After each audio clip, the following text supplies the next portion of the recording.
Grabe, ang lakas ng ulan. Thank you, Lord. Umulan din sa wakas. Ayan o, nasa loob ako ng car. At ako ay mag-serve dito sa Metro South. At first time ko lang din mag-serve dito. Ang aga ko nga dito kasi hinanap ko pa to. Dahil nga first time ko lang pupunta.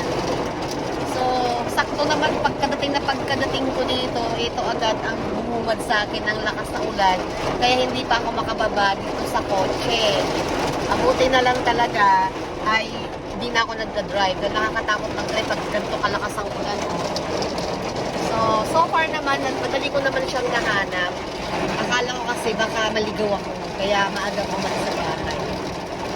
Ayan na, kailangan ko na lumabas ng car kasi dalawang bar na lang ako. Baka maubusan ako ng gas. Pero matagal pa to. 2 bar pa. Ang bilis ng gas. Kakapagas ko lang nung nakaraan. Ang mahal pa naman ng gas. Kaya yun. Eh, hindi ako makababa. Kaya dito ako sa car. Siyempre, sayang yung gas. Pero antayin natin na mawala yung gas. Saka ako bababa. Ayan. Ito yung simbahan nila. Sa court din sila. Ayan, nasa court din. So, alas 6 ang misa, gabi. Ayun. Sana marami magsimba kasi ganito umuulan. Sana mawala na yung ulan, no? Para marami makasimba. Hi guys! Welcome to my vlog. si sis, di ba? Ang aming, coordinator ka dito sa South, Metro South? Sa coordinator ka sa mga pagbabasa sa Kombre. O siya ang coordinator dito sa Metro South. Cancel lang ang misa dito. Dahil baha ang court saka ang lakas ng ulan, 'di ba? Kaya nga kanina, abang ang lakas ng ulan, talaga nararamdaman ko na mukhang hindi matutuloy ang misa kasi kaya nag-grocery na ako dito habang nasa kotse ako. So dumating si Sis Lisel. Lisel, 'di ba? Tama sis. Si Sis Lisel dumating. Sabi niya cancel daw ang misa.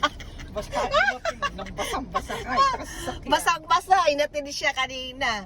O di ngayon, paano na yun? Eh di first time ko pa naman pumunta dito at magsiserve. Ang aga ko sis tumali sa bahay Oo. Kasi nga, syempre ayaw kong malate, ayaw kong inahanap ko pa ito. Madali lang pala hanapin. Diretso ko sabihin ko lang yung gate 5 yan, diretso. Oo.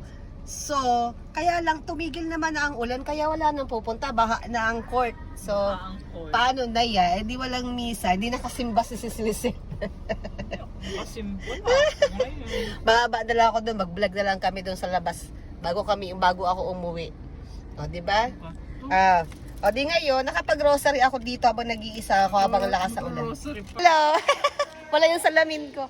Hala, first time ko pupunta dito magsaserve. Wala pala, cancel. Oo, ito yung ginagamit namin. Ayan ang frame namin. Ayun pa yung cross o bit-bit ng mag-asawa. Oo nga.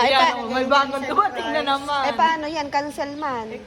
Pagdating namin dito, kinancel lang mas. Kasi nga, baka kanina, lakas ang ulan, yung mga wiring, Namin, baha na rin. baha na yung ibang... Kalsada, maago. Oo. So, ito yung Metro South dito. Ayan ang Twin Heights Pag- namin iniikot-ikot lagi.